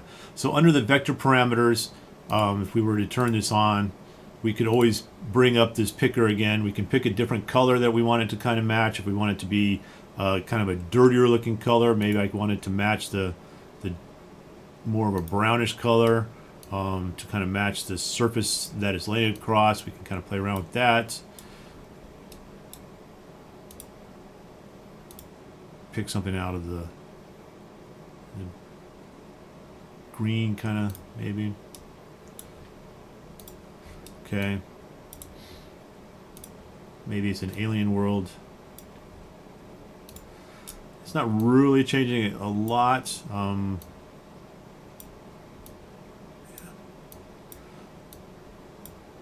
And that would probably be because we'd have to get into the puddle settings a little bit more too. Which, oh, I lost it? Where'd they go? Got too many things open. Right here, puddle there. So number 5. Again, darkening color. We could probably play around with that if we wanted to.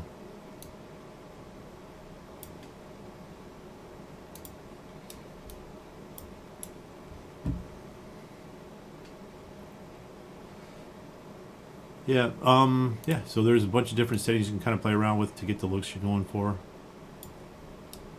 You know, more reflective, less reflective, way it bounces light. Don't be afraid to jump in there and play around with some of the different settings until you get what you're looking for. Okay, you can play with opacities, make it so it's not as see-through. Maybe it's more dirty water.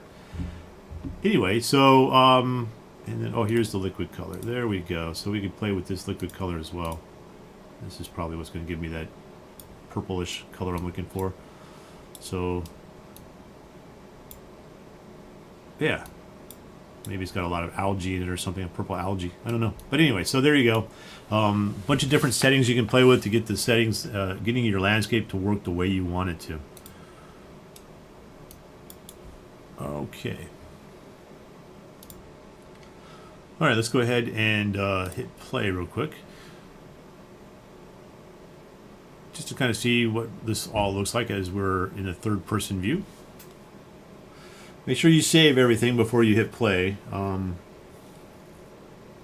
other thing we're gonna talk about a couple of things about your landscape here real quick. Which, did I not hit the play button?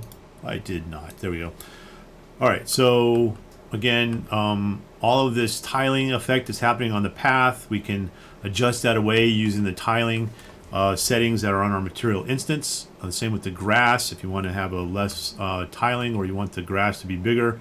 I'm not really happy with some of those settings as I see it, so let's jump into that real quick again, and then we'll talk some more about landscape in just a minute. So grass tiling and path tiling, maybe play around with the numbers a little bit here more.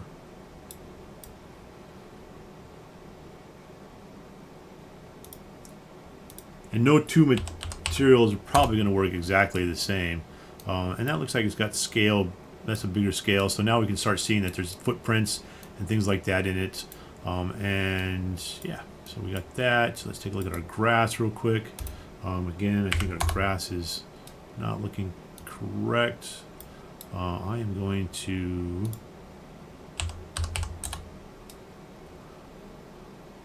and don't forget, we are going to put foliage over this and kind of play around with some of the other looks.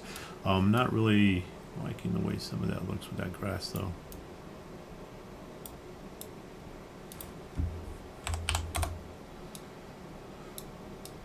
So that's just going to kind of take some time until you get the looks that you're going for here. But yeah, it's never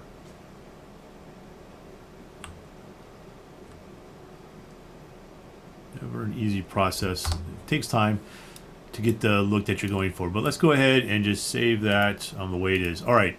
So a couple things about your landscape. One of the things we want to do is go back to your outliner, and we're going to go back to the top and select the main landscape right here.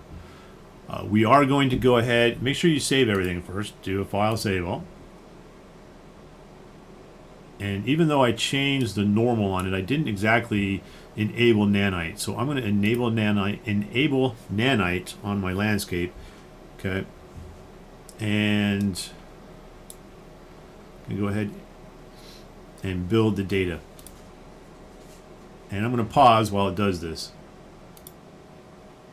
Okay, so just about done. It's recalculated shaders now.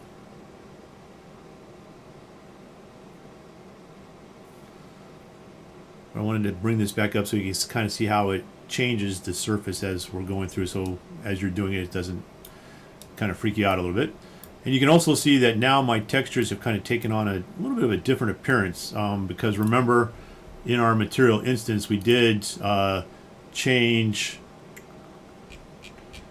our normal strength right here, and I bumped it up to 2 on mine. So it gave me a little bit kind of a more impactful look to it. It also kind of broke this path up a little bit better. I'm liking the way that looks a little bit better.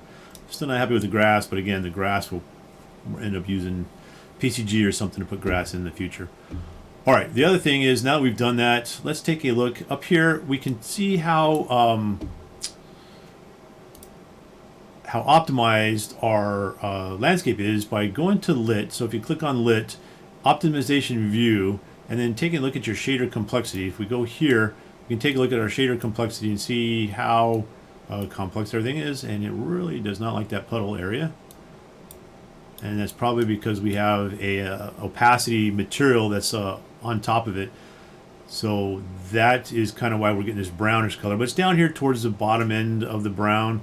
So again, if we take a look at this graph, green means good, light green is extremely good. So like the sky is extremely good because we're using the base base atmosphere and skylight and everything. And then all the way up to white. White is very bad. So most everything we have out here is various shades of green, so pretty good. And this is kind of a brownish color. Not upset about that. But again, if we take a look at seeing where this particular segment of our landscape falls, we would see that our puddle is in that area right there. Okay, so that is most likely why we're getting that. We've also, yeah, mostly probably the puddle. Let's double check.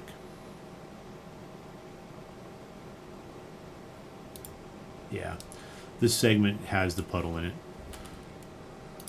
And then we can just go back to Lit, and I'll change that back. Okay, so I went ahead and made some adjustments in my settings here for the way my different materials I have in the world currently look. This is my tiling. I went ahead and changed the dirt, grass, mud, path a little bit to kind of give me a little bit better look. And then for the adjustment for our textures, I just changed the dirt, the grass, and the rock, and I use these numbers here to kind of give me the best look at a distance for my different materials. Now again, your materials, whatever you chose, may create a different look. So one other thing as I was putting this together that I realized I had not covered yet was if we take a look off in the distance, after we hit play, we can see that the mountains revert back to the original material way off there in the distance. Now if we were Up close to those, they would look like the rest of the mountains around us. But what's happening is that these are the HLODs, so our level of details out at a distance that still have their original material on it. So if I were to select one of those and take a look at it over here in the settings, our HLOD there, and then we could see that it has its original material on it. Let's see if I can find it right here, this M open world material grid, right? The way we can fix that is actually pretty simple. I'm going to go ahead and stop this real quick and then go back up to, it doesn't really matter. So you can see here all of these instances that are popped up now that have been created. So what we need to do is we need to rebuild those, because here in the distance, this is the way we want it to look. Pretty simple. We just go to builds. We can go down here to build HLODs, and let's go ahead and build those. And we're going to build it. Save everything I've got because I forgot to save it first.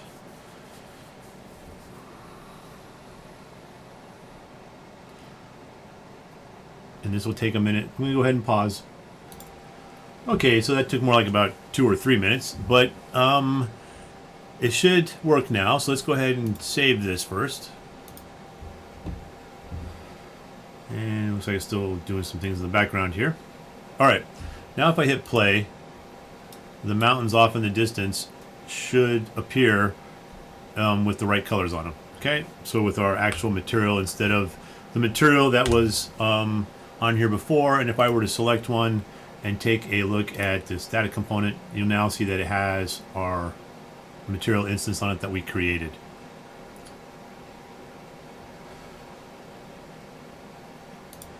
Okay, so that's it for this tutorial. I plan on doing some more landscape stuff in 5.4 and 5.5 as we move forward. But for right now, that's all I've got. And if you liked what you saw, please like it and please subscribe to my channel. I'll see you next time.